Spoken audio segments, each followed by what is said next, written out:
Good afternoon, everyone. My name is Scott Coomer, and I will be taking you through the Oklahoma Department of Libraries State Archives website and discuss the actual archives located in Oklahoma City at 200 Northeast 18th Street.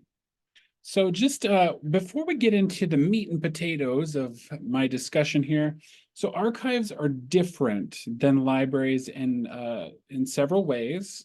The most notable is you can't check out materials from the archive and take them home and read them. Archive materials must be viewed in the actual archive or through the online website. So materials in an archive are unique. They're not mass produced like books are. They're preserved in institutions and sometimes even in a person's basement or a closet. But an archival institution, they'll preserve manuscripts, newspapers, film, photographs, stuff like that. So libraries sometimes house rare book materials and archival documents, but they have a separate department for that. And they're run just like a regular archive. So with libraries, the books are organized more by subject, date, author, whereas archives are organized by original order and fonts. So how the archives were collected by that individual, the creator, during the time that they were creating the archives. So that's kind of the difference between libraries and archives. Also, archives have various access points versus a little bit different than a library. So we have finding aids that are created by a specific collection. So the author of the collection, the creator of the collection, the finding aid it's kind of structured around that. Whereas with the library, you have a catalog, you type in the title of what you're looking for, your author, and it gives you a list of who wrote that book, so to speak. So anyway, moving on to the actual archive collection. So the Oklahoma Department of Libraries State Archive, the chief collecting areas are state government records from various state agencies. The date range is about 1890 to 1980, and the bulk of the collection will be 1920 to 1970. So materials can be requested when you set up an appointment, and I will take you through that a little bit later here. The archive is open Monday through Friday, 8 a.m. to 5 p.m. As far as the reading room is located in the actual archive at the address I provided. On the third floor, you'll come in, there'll be a big, huge room with a cage with all the archival materials behind it, but in the middle, we'll have tables where we will bring those materials out for you to do your research. And the archivists are in that room as well on the outskirts of the room to help you anything that you need in your research journey. So a couple of rules of the road for the archive. We don't allow food and beverages near the archival materials. We ask you to keep those items away from the archival materials in your car or maybe in your bag, but we don't want them on the table while you're looking at materials. We do allow laptops and cell phones. You can take pictures of the materials that you have requested and are viewing. We will also provide a pencil and paper so you can take notes. We ask that you don't take notes on paper on top of materials that you're looking at, the archival materials. And the reason why we don't allow a pen is in case you accidentally mark the document. It's a little easier to get rid of pencil than it is pen off of a document. So we're preserving these documents for future posterity. Again, we don't allow any other objects, cell phone, laptop, computer on top of documents. When you do look at the materials, we ask you take one folder out at a time, lay it flat, and observe those documents flat against the table in the folder. We also do provide a public access computer where you can take documents and scan them. We do ask that you bring a thumb drive so you can save those for your research project. So with that, if you have any questions For the archivist, during your research process, we would be happy to help you before you come to the archive or even during, answer any questions that you may have during that time. So with that, let me share my screen and we'll go through the website.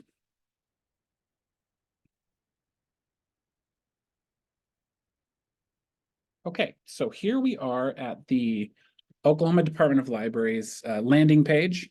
It's just, if you just type in your search bar or in Google, Oklahoma Department of Libraries, I'll actually do that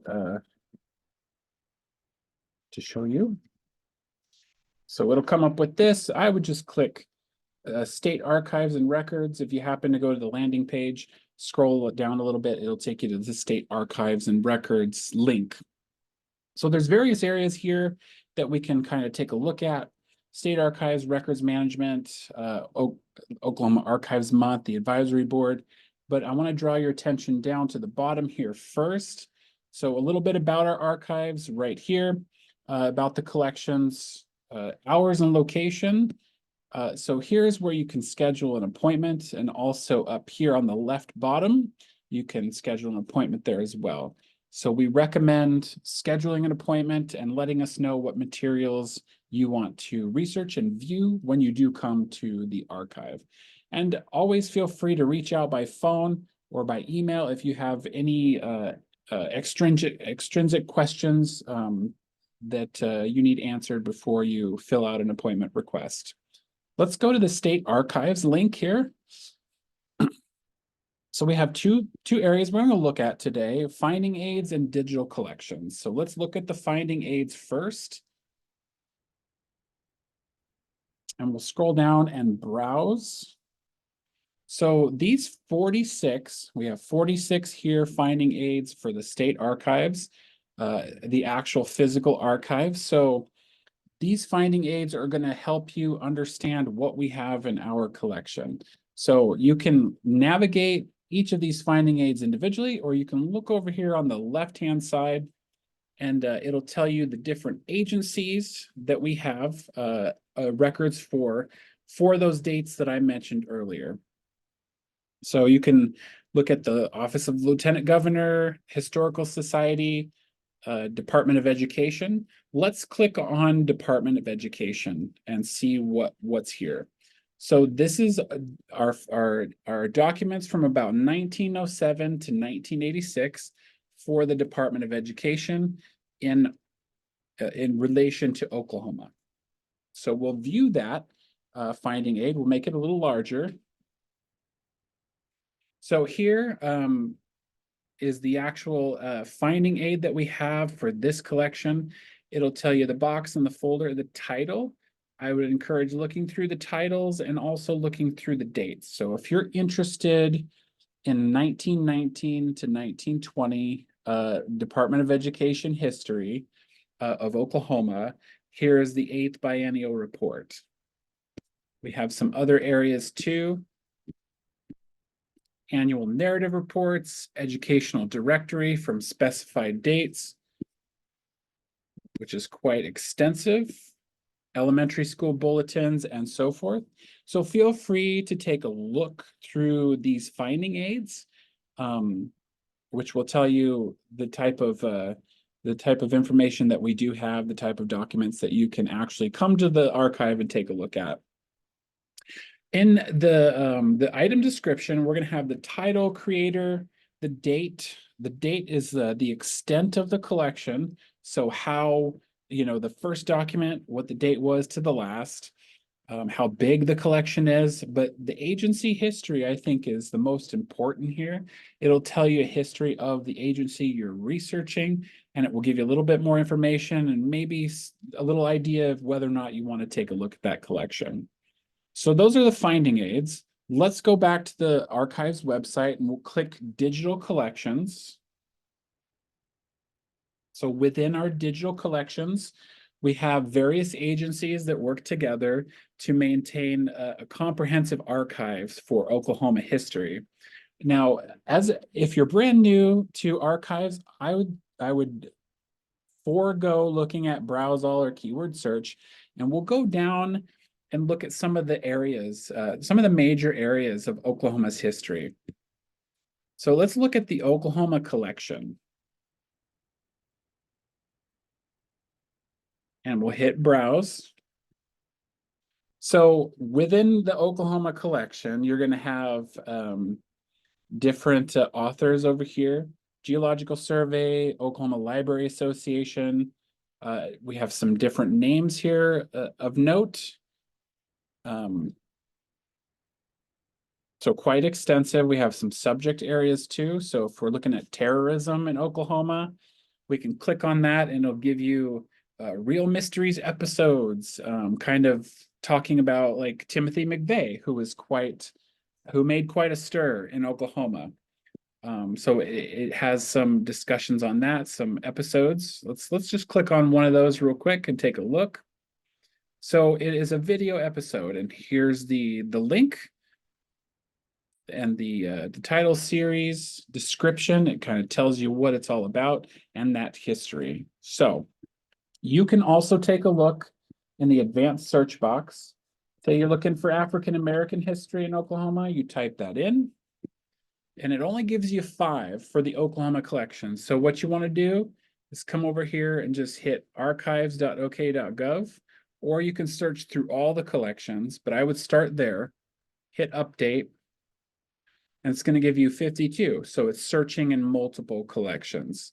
Say, for instance, you're researching colleges in Oklahoma in 1925 or early 1900s, and you wanted to kind of get an idea of how people talked, how people conducted business, what were the rules of the roost, so to speak, in some of these like colleges during this time. So we have a document here for this college, for students to read through and kind of understand how the rules of the road, so to speak, during that time frame and in that school.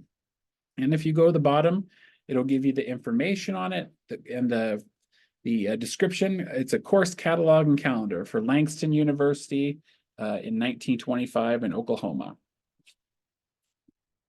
Okay. So that's kind of how you can take a look at the online website for the digital archives, and also the physical archives, looking for those finding aids. Now, I wanted to go over just a couple things before we wrap up here. So history is complex in Oklahoma.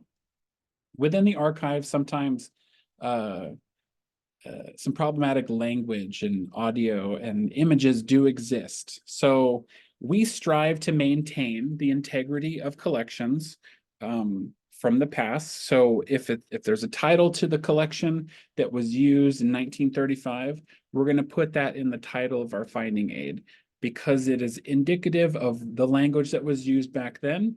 And we want to make sure that we maintain that for posterity. However, in the finding aid itself, when we describe in the description, we're going to use the most contemporary, non-harmful language when describing that collection. So for instance, African American versus some of the historical derogatory terms that were used in the past. With that also, diversity gaps do exist in Oklahoma. Oklahoma has not been a traditionally warm, welcoming place for underrepresented, marginalized groups in history. It's largely been heteronormative, white, patriarchal values of early America. So our goal at the archive is to make voices heard and visible and accessible for these communities, for underrepresented and marginalized communities. So we want to make sure that everybody's voice is heard, everybody is visible, and we want to make sure we represent all people and let everybody hear the truths of all people of Oklahoma. So that's one thing that we're working on, really getting together and kind of mending history, so to speak. Instead of a predominantly white perspective, we want perspective of all people from all walks of life and all, different time frames. So with that, we welcome you to the Oklahoma Department of Library State Archives. and we'd be happy to help you. Feel free to reach out, send an email, or give us a call, and we look forward to seeing you. Thank you.